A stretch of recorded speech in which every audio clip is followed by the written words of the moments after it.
દિયોદર તાલુકા પંચાયત પર કોંગ્રેસનો કબજો। દિયોદર તાલુકા પંચાયતના પ્રમુખ અને ઉપપ્રમુખની ચૂંટણી આજે શાંતિપૂર્ણ માહોલમાં યોજાઈ। છેલ્લા કેટલાક દિવસોથી ચર્ચા અને રાજકીય ગરમાવો વચ્ચે યોજાયેલી આ ચૂંટણીમાં કોંગ્રેસે તાલુકા પંચાયત પર પોતાનો કબજો જમાવ્યો છે। ચૂંટણી પ્રક્રિયા પૂર્ણ થયા બાદ પ્રભાતબા મફતસિંહ વાઘેલા તાલુકા પંચાયતના નવા પ્રમુખ તરીકે, જ્યારે પાનાબેન ચાવડા ઉપપ્રમુખ તરીકે ચૂંટાઈ આવ્યા છે। પરિણામ જાહેર થતાં કોંગ્રેસ કાર્યકરોમાં આનંદની લાગણી જોવા મળી હતી। ઉલ્લેખનીય છે કે પ્રમુખ ઉપપ્રમુખની ચૂંટણીને લઈને છેલ્લા કેટલાક દિવસોથી રાજકીય ગતિવિધિઓ તેજ બની હતી અને સમગ્ર જિલ્લામાં આ ચૂંટણી ચર્ચાનો વિષય બની હતી। અંતે કોંગ્રેસે બહુમતીના બળે તાલુકા પંચાયતની સત્તા પોતાના હાથમાં જાળવી રાખવામાં સફળતા મેળવી છે। બ્યુરો રિપોર્ટ સુરેશ કુમાર પુરોહિત, વાવ, થરાદ। દિયોદરની જનતાનો મારે ડેલિકેટોનો અમે આભાર માનીએ છીએ, જે લોકશાહીમાં મેન્ડેટ આપ્યો, મેન્ડેટ પર ખરા કોંગ્રેસ પાર્ટી વિશ્વાસ મૂક્યો અને લોકોએ વિશ્વાસ મૂક્યો, એના પર ખરા મારે સભ્ય ઉતર્યા છે। છેલ્લા 5 દિવસથી તમે દેખ્યું છે કે અહીંયા જે રીતે લોકશાહીનો હત્યા કરવાનો પ્રયત્ન થતો જાય સરકારી તંત્ર દ્વારા, અધિકારીઓ દ્વારા, ભાજપ દ્વારા કે સરકાર દ્વારા, એનો જવાબ અમારા બારે ડેલિકેટો આપ્યો છે। લોકશાહીમાં એક મહિલાને જે વેદના આજે એક લોકશાહી બચાવવા માટે કરીને સહન કરવી પડી છે, એનો આભાર। તમારા મીડિયાના મિત્રોનો આભાર માનીએ છીએ કે તમે બધાના સાથ સરકારથી આ ચૂંટણીઓ યોજાઈ અને જે વિશ્વાસ દિયોદરના લોકો મૂક્યામાં ખરા ઉતર્યા। પ્રમુખ તરીકે પ્રભાતબેન વાઘેલા અને ઉપપ્રમુખ તરીકે પન્નાબેન ઠાકોર જીત્યા છે, એટલે હવે લોકોના કામ કરશે અને સામાન્ય લોકોના પણ સારી રીતે કામ થાય એના માટેના પ્રયત્ન કરશે। પંચાયતના પ્રમુખ ઉપપ્રમુખની ચૂંટણી હતી। 12 કોંગ્રેસના ડેલિગેટ હતા, 10 ભાજપના। કોંગ્રેસના પ્રમુખ ઉપપ્રમુખ ચૂંટણા પહેલાં તો સમગ્ર ટીમને ખૂબ ખૂબ શુભકામના। અને વિપક્ષ હોય કે પક્ષ હોય, આપણે પંચાયતી રાજમાં સૌ એક થઈ અને લોકોની સેવા કરવી, કોઈ મતભેદ રાખ્યા વગર દિયોદર તાલુકામાં ડેવલપમેન્ટ વર્ક થાય એટલે દરેક પક્ષોવાળા ભેગા થઈ એક મત થઈ કામ કરે। ચૂંટણીઓ તો એક પ્રક્રિયા છે લોકશાહીની, આજ પૂરી થઈ, હવે બધા ભેગા થઈ હળી મળીને કામ કરો અને દિયોદર તાલુકાનો વિકાસ કરો। બે વખત ચૂંટણી મોકૂફ રખાઈને આખરે આજે ચૂંટણી હવે એ બધાએ હવે આવી બધી રાજકીય રમતો તો થવાની, એમાં વધારે આપણે કોઈ કેવું નથી।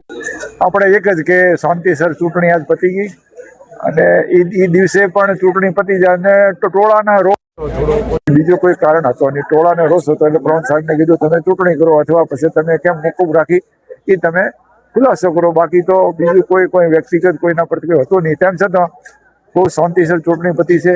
પ્રશાસને પણ વ્યવસ્થિત ધ્યાન રાખ્યું છે, લો એન્ડ ઓર્ડર પણ સારો છે, પોલીસ પ્રશાસન પણ સારી વ્યવસ્થા ગોઠવી છે, પત્રકારો પણ વ્યવસ્થિત હાજરી આપીને આ અંગે સબ રેકોર્ડિંગ લઈ રહ્યા છે। આપણા તાલુકામાં બધાએ ભેગા થઈ અને તાલુકાનો વિકાસ થાય, વધુ ગ્રાન્ટો આવે અને દરેક ગામડાનો વિકાસ થાય, એને ધ્યાનમાં રાખીને હળી મળીને કામ કરવાનું છે। પ્રથમ તો હું અમારા 12 સભ્યોનો હૃદયપૂર્વકનો આભાર માનું છું। સાથે સાથે અમારા ચૂંટાયેલા સદસ્યો શ્રી દિયોદરની જનતા, અમારા કોંગ્રેસ પક્ષના કાર્યકર્તાઓનું પણ આજે હૃદયપૂર્વકનો આભાર માનું છું।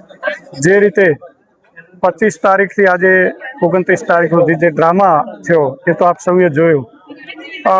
પ્રશાસનમાં અમને સંપૂર્ણ વિશ્વાસ હતો, પરંતુ જે રીતે ચૂંટણી અધિકારીશ્રીની જે ભૂમિકા રહી એકદમ શંકાસ્પદ રહી।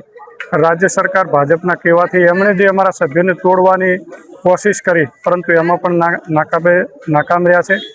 આજે અમારા 12 યોદ્ધાઓની સાથે અમારા જાડા તાલુકા પંચાયતના સદસ્ય બેન શ્રી કિંજલબેનનો પણ અમે વિશેષ આભાર માનીએ છીએ કે જે પ્રસવ પીડાને સહન કરીને પણ ચૂંટણી પ્રક્રિયામાં ભાગ લીધો ને એમણે જે અમને બળ પૂરું પાડ્યું કે એમણે એવું નિવેદન આપ્યું ને અમારા બધા જ સભ્યોને અમને કહ્યું કે મારી પ્રસ્તુત ડિલિવરી પણ જો સભાખંડની અંદર થશે તો પણ મને માન્ય છે, પરંતુ મારો મત હું કોંગ્રેસ પક્ષને આપીશ। અને એના કારણે સમગ્ર તાલુકામાં, જિલ્લામાં અને રાજ્ય સુધી એક પડઘા પડ્યા અને એક કોંગ્રેસને નવી તાકાત મળી છે। આજે ફરીથી કોંગ્રેસ પક્ષનો જીલવંત વિજય થયો છે। એમાં મીડિયાની પણ ભૂમિકા, જે તટસ્થ રીતે સમગ્ર મીડિયાએ જે ભૂમિકા ભજવી છે એનો પણ અમે આજે કોંગ્રેસ પરિવાર વતી આભાર માનીએ છીએ। અમારા ચૂંટાયેલા પ્રમુખ ઉપપ્રમુખ શ્રી તાલુકાના વિકાસમાં હંમેશા કટિબદ્ધ રહેશે। વિકાસના કામોમાં બધા જ લોકોને સાથે લઈને ચાલશે અને આજે જે દિયોદર તાલુકામાં સત્યની જીત થઈ છે અને અસત્યનો પરાજય થયો છે. ધન્યવાદ. જીતની ઉમંગ તો કોઈ પણ વ્યક્તિને હોય, જ્યારે જેના પાર્ટીની જીત થાય એટલે ઉમંગ તો હોય, પણ ઉમંગ ના માપ તો હોય, ખૂબ અભિમાન ના આવવું જોઈએ, માપમાં રહેવું સારું. હવે પૂછો કોઈ પૂછો. તાલુકા પંચાયત જિલ્લા પંચાયતની ચૂંટણીનું પરિણામ આવ્યા પછી અમારા કોંગ્રેસના 12 સભ્ય જીત્યા હતા. લાખણી તાલુકામાં અમારા 13 સભ્ય જીત્યા હતા. બંને તાલુકા પંચાયતનું કોંગ્રેસની થવાની 100% અમને પૂરો વિશ્વાસ હતો. પણ રાજનીતિ કરવાને કારણે લાખણીની પણ 25 તારીખે ચૂંટણી હતી. એ ચૂંટણી શાંતિપૂર્વક યોજાજી અને પ્રમુખની ઉપર 2 કોંગ્રેસના બની ગયા. દિયોદર તાલુકા પંચાયતની ચૂંટણીમાં 11 વાગ્યાનો ટાઈમ હતો, 11:30નો. અમારા સભ્ય બધા 11:30 25 તારીખે હોલમાં જતા રહ્યા હતા. ભાજપના સભ્ય પણ આવી ગયા હતા. ચૂંટણી અધિકારી અડધો કલાક લેટ આવી અને કોઈ પણ કારણોસર હોબાળો ભાજપના સભ્યોએ હોબાળો કરીને ચૂંટણી મુલતવી રાખવામાં આવી અને 27 તારીખે આપવામાં આવેલ હતી. 27 તારીખે પણ ચૂંટણી અધિકારી ના આવ્યા. 3 વાગ્યાનો ટાઈમ આવ્યો. 3 વાગે પણ ના આવ્યા અને ચૂંટણી મુલતવી રાખી. કાલે અમને પહેલું એમ કહેવામાં આવ્યું કે અમે આજે 5 વાગે ચૂંટણી કરવાના હતા, તમારા બધા સભ્યને હાજર રાખજો. અમે 5 વાગે અમારા બધા જ સભ્ય હાજર હતા. વળી અડધો કલાક રહી અને અમને એમ કીધું ભાઈ આજે નહીં પણ આવતીકાલે 11 વાગે ચૂંટણી કરશે. તોય કીધું અમને વધો નથી. પહેલો તો તમામ મીડિયા મિત્રો હું ખૂબ આભાર માનું છું કે આ વખતે ગુજરાતમાં મીડિયા એટલું બધું સાચું ચલાવે અને સાચું ચલાવે એટલે સાચી વાત બહાર લાવી. સાચી વાત બહાર લાવવાને કારણે તંત્રમાં એમ છું કે ખરેખર હવે આપણે બદનામ થતા નહીં, એમ કરીને ચૂંટણી એને છૂટકે કરવી પડે એનો મીડિયાનો પણ ખૂબ આભાર માનું છું. અને આજે અમારી ચૂંટણી પૂર્ણ થવા છે. પ્રમુખ અને ઉપર હું 2 અમારા કોંગ્રેસના નેતા બન્યા છે. હવે અમને બહુ ખુશીનો આનંદ છે અને આ તાલુકા પંચાયતના વહીવટમાં ખૂબ સરળતા અને સારો વહીવટ થાય એવી અમારી ખૂબ લાગણીઓ રહેશે.